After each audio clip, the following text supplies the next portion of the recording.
Hey, what's up guys? My name is Akimoto Autumn. Today I want to talk about me making a D&D game. It's a homebrew D&D game, still in alpha, I guess beta at this point. It is in a beta version at this point. I have done some play testing.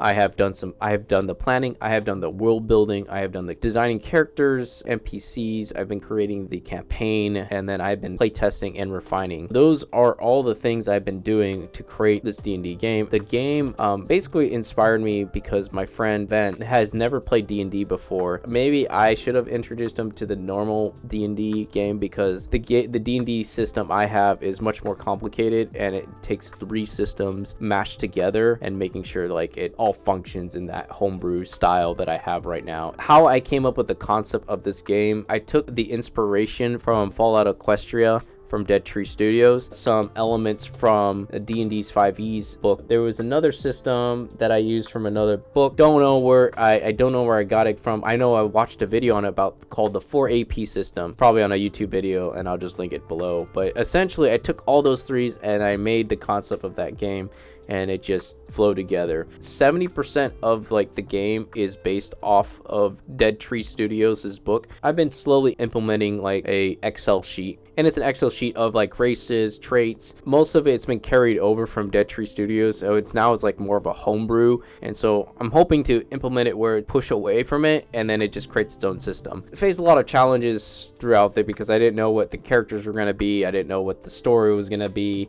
I don't know what the world's going to be.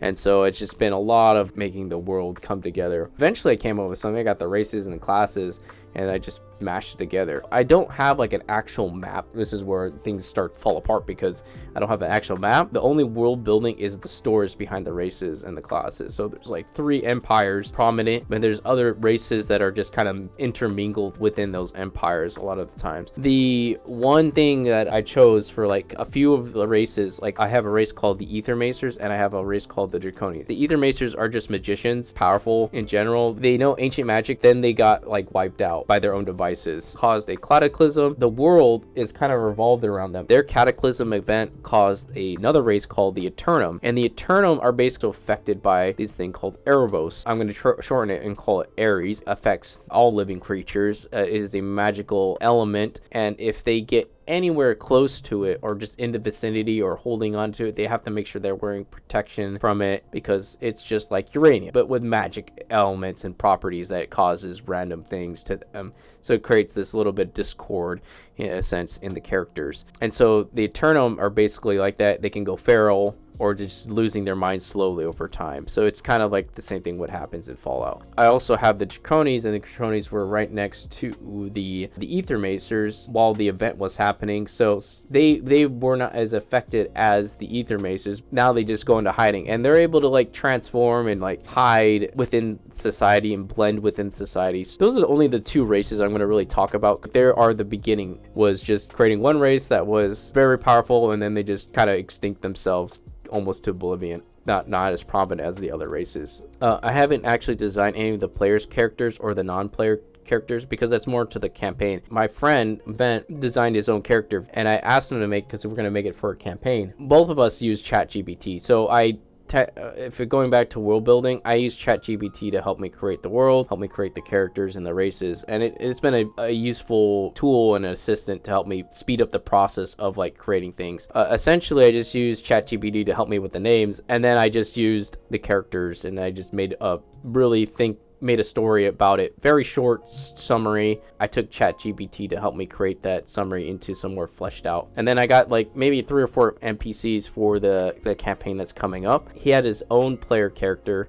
Carl Sewell is an elvish character. His journey is basically to find his family, and then he was an ex-slave in his backstory. He's also trying to find his killers of his master because his master was really nice to him. I'm using that development of their character and then kind of try to implement into the campaign that's coming up. and to create that challenge for the player to figure out that they're going to encounter during that campaign. Maybe it's going to pertain to feel emotion towards it, or maybe they're just going to feel immersion. I want the player to feel that immersion, that they're actually playing the character, creating very tense moments that challenges the players. And the campaign, I can't really say much because it's still kind of like in development, and I don't want to spoil anything new or that's going to be exciting for the players that are going to be playing. I'm having 4 players, and there's going to be like different quests, different challenges for the players, and then trying to implement their background story that pertains to them into the campaign that makes it more relatable. I had a friend help me create the challenges in the quest for this next campaign, and sat down with him for about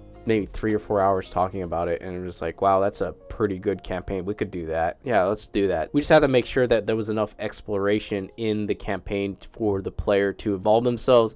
A lot of back testing and like looking at the campaign, make sure all the story pieces line up. For the campaign, I'm trying to limit to like maybe 3 or 4 hours of playtime, because I think that's a good balance of how long the players are going to be playing. I'm just going to show like some maps I made, and then like you guys can like look at my previous old work. I mean, I used assets from Tabletop Simulator. A lot of the credits go to Tabletop Simulator's workshop. Without those, I wouldn't be able to create the map as quickly as I can. I play tested with Vent on his character, and like the system I had, the 3 book system, homebrewed style, and I put it together, and it works pretty well.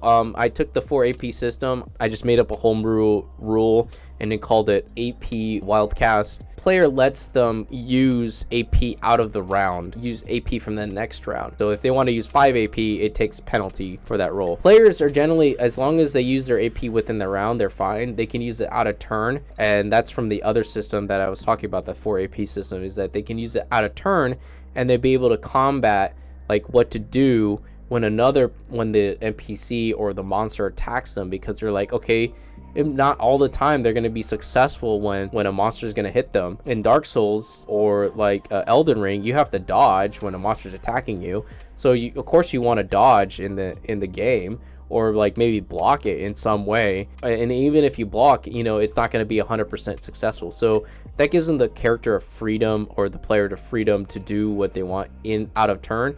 But they just have to declare it, and I just make sure that I mark the AP. The system I'm using is D10 and D100s. Sometimes I'll use a D8, maybe a D4, depending. It really depends if I'm using it or not. I got small feedback from Bent and about playing the game, and he's like, he really enjoys it, so he likes the system and has gotten better. I am refining it over time, so it's actually getting a lot better. The most important part of like anything that you're doing is that there's a fun element, and the players are having fun, you're having fun, the story might be fun, it's laughable, or maybe it's serious, depending on like what you guys are doing. Making sure that like there is a fun element. Just don't get too heavily, like if you're the player or you're the NPC, just don't get too like sucked into the immersion, or because I've done that before where I've gotten angry and left the game. Yeah, that's actually happened because I got too immersed.